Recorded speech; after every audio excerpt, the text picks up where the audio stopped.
ہے کیا کربلا کے واقعے پر تو میں ایک پورا بیان چند سال پہلے ریکارڈ کروا چکا ہوں، لیکن اس واقعے سے اہم سبق کیا ملتے ہیں؟ محرم میں ہم کون سے ایسے کام کر رہے ہیں جس سے ہم اللہ کے غضب کے مستحق ٹھہر رہے ہیں؟ یہ چند باتیں ہیں جس پر انشاءاللہ آج میں بات کروں گا۔ اللہ تعالی ہم سب کو عمل کی توفیق عطا فرمائے اور حق کہنے کی توفیق عطا فرمائے۔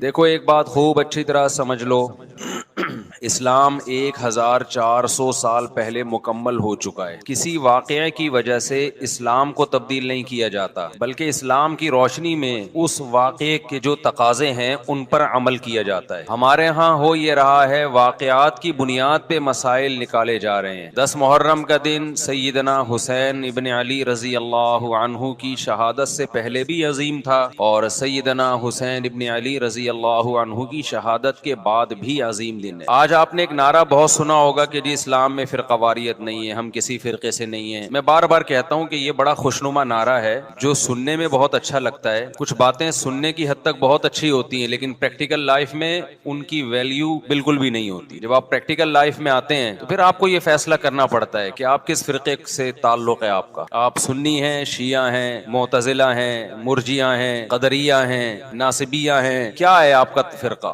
یہ کہہ دینا آسان ہے میرا کوئی فرقہ نہیں ہے۔ اس پر سب سے بڑا اشکال یہ ہوتا ہے، یہ میں اس لیے فرقے کی بات کر رہا ہوں کہ آپ کو بھی طے کرنا پڑے گا کہ آپ یا تو شیعہ بن جاؤ بھائی یا سنی بن جاؤ، ایک طرف ہو جاؤ۔ آپ محرم میں شیعہ بنے ہوئے ہوتے ہیں، رمضان میں سنی بنے ہوئے ہوتے ہیں، ربیع الاول میں بریلوی بنے ہوئے ہوتے ہیں، تو پتہ ہی نہیں چلتا کہ ٹکتا ہی نہیں ہے کسی ایک جگہ۔ اور یہ جو نعرے ہیں نا کہ اسلام میں فرقے نہیں ہیں، یہ ویسے ہی قرآن و سنت کی روشنی میں غلط ہیں۔ اسلام میں 73 فرقے، حدیث میں آتا ہے میری امت 73 فرقوں میں ڈیوائیڈ ہوگی، جن میں ایک جنتی ہوگا اور 72 جہنمی ہوں گے۔ تو وہ ایک جنتی بھی تو فرقہ ہی ہوگا نا۔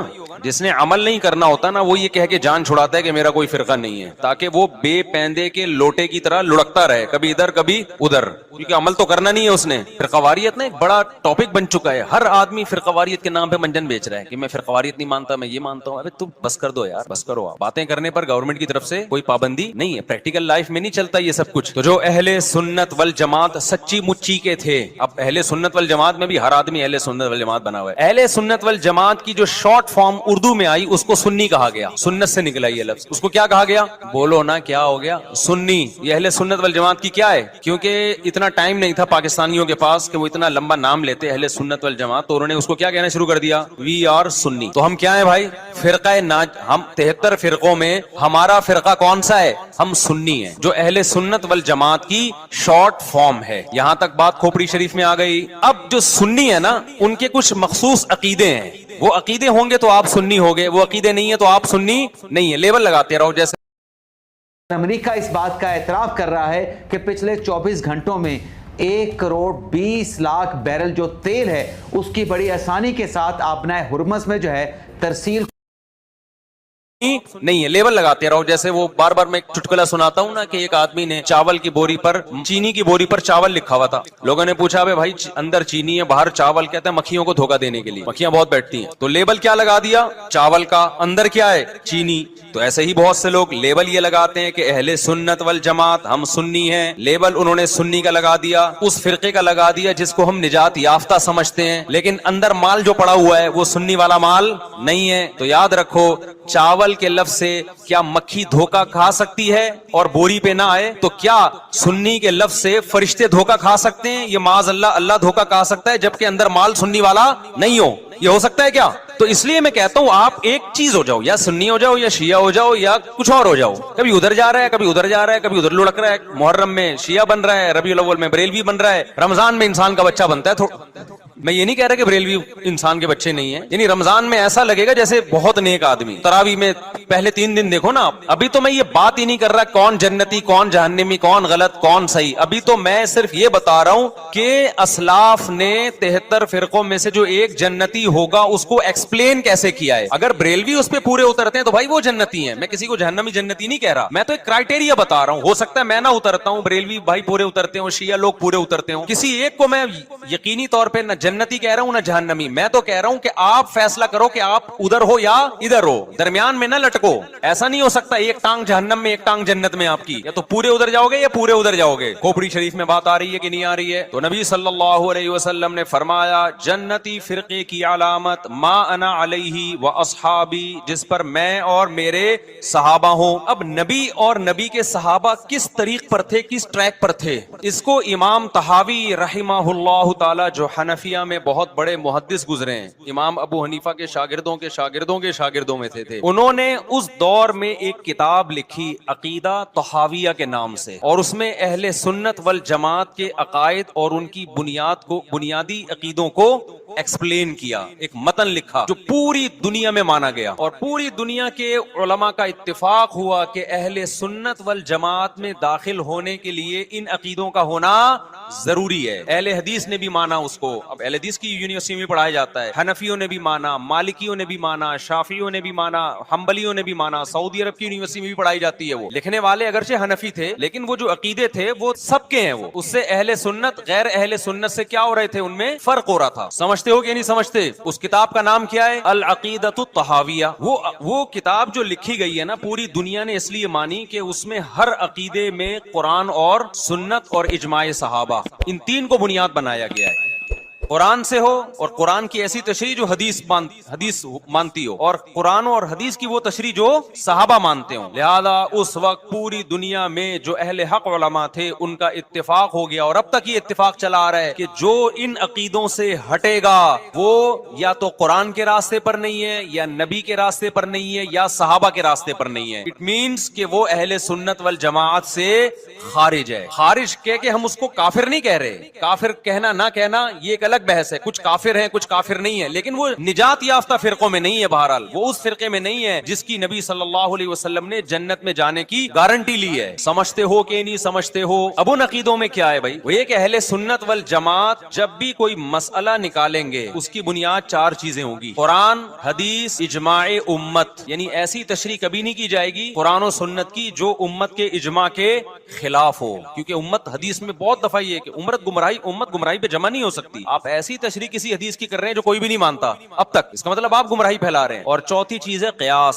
بعض مسائل قرآن و حدیث میں واضح نہیں ہیں لیکن قرآن اور حدیث میں ان کی طرف اشارے ہیں، تو مجتہد کیا کرتا ہے کہ وہ قرآن و حدیث کے ان معنی اور مضمون میں غوطے لگا کے وہ مسائل کا استنباط کرتے ہیں، زمانے کے حساب سے نئے نئے مسائل اخذ کرتے ہیں. سمجھتے ہو کہ نہیں سمجھتے؟ تو چار اصول اہل سنت والجماعت کے: قرآن سے مسئلہ نکالا جائے گا، حدیث سے نکالا جائے گا، اجماع امت سے، اور چوتھے نمبر پہ قیاس سے. اب میں آتا ہوں اصل ٹاپک کی طرف. یہ تو پوری تمہید تھی نا. اس بات میں دو رائے نہیں ہو سکتی کہ سیدنا حسین رضی اللہ تعالی عنہ کو جو کربلا میں شہید کیا گیا یہ کائنات کا بدترین ظلم تھا. جس نے آپ کی گردن مبارک پہ تلوار رکھی اس کی بدبختی میں دو رائے نہیں ہو سکتی. بہت ہی کوئی شقی اور بدبخت جو نواسہ رسول صلی اللہ علیہ وسلم کے قتل کی طرف بڑھا، بہت ہی کوئی بدبخت اور بد نصیب جو کوفہ کے گورنر ابن زیاد کے کہنے پر نواسہ رسول سے لڑنے کے لیے نکلا، جو اس ظلم کو ظلم نہیں مانتا، وہ بھی اپنے آپ کو جہنم میں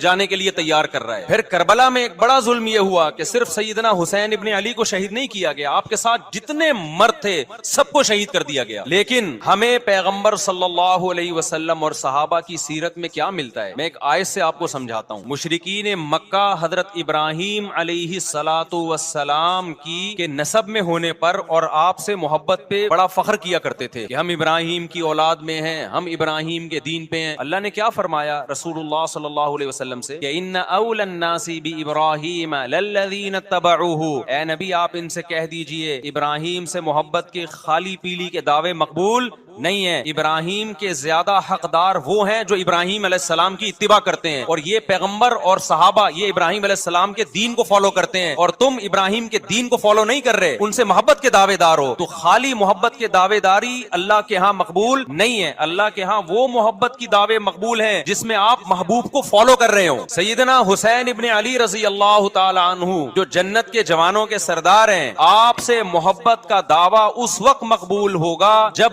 آپ سیدنا حسین کی سیرت کو فالو کریں گے. رونا پیٹنا ماتم کرنا یہ سیدنا حسین اور اہل بیت کی سیرت نہیں ہے. صبر کرنا, ظالم کے سامنے ڈٹ جانا, جان کے خوف سے اپنی پالیسیوں سے پیچھے نہ ہٹنا, یہ سیدنا حسین ابن علی رضی اللہ عنہ کی سیرت ہے جو آج ہمیں کہیں بھی نظر نہیں آتی. تو ہم نے بھائی دیکھنا ہے صحابہ کا طرز عمل کیا تھا. آپ بتاؤ صحابہ کو سیدنا حسین سے محبت تھی یا نہیں تھی؟ کیا غم کا پہاڑ ٹوٹا ہوگا جب اطلاع ملی ہوگی کہ سیدنا حسین ابن علی اور آپ کے اصحاب اور اہل بیت کو سب کو کربلا میں شہید کر دیا گیا ہے. کیا قیامت گزری ہوگی. کوفہ سے ایک شخص آیا نا, عبداللہ بن عمر سے پوچھنے لگا جو مارنے پر دم کا مسئلہ. انہوں نے فرمایا تم نے پیغمبر کے نواسے کو قتل کر دیا اور مسئلہ یہ پوچھ رہے ہو کہ جو مارنے پر دم آئے گا کہ نہیں آئے گا. ایک طرف تم نے پیغمبر کے نواسے کو قتل کر دیا کربلا میں, اور اب ہم سے آ کے مسئلہ پوچھتے ہو جو مارنا جائز ہے یا نہیں ہے. صحابہ کے ہاں یہ غم کم غم نہیں تھا. دیکھو حضرت معاویہ رضی اللہ تعالی عنہ کے ہاتھ پہ بھی حضرت حسین نے بیعت نہیں کی, لیکن بغاوت بھی نہیں کی. کیوں؟ بغاوت سے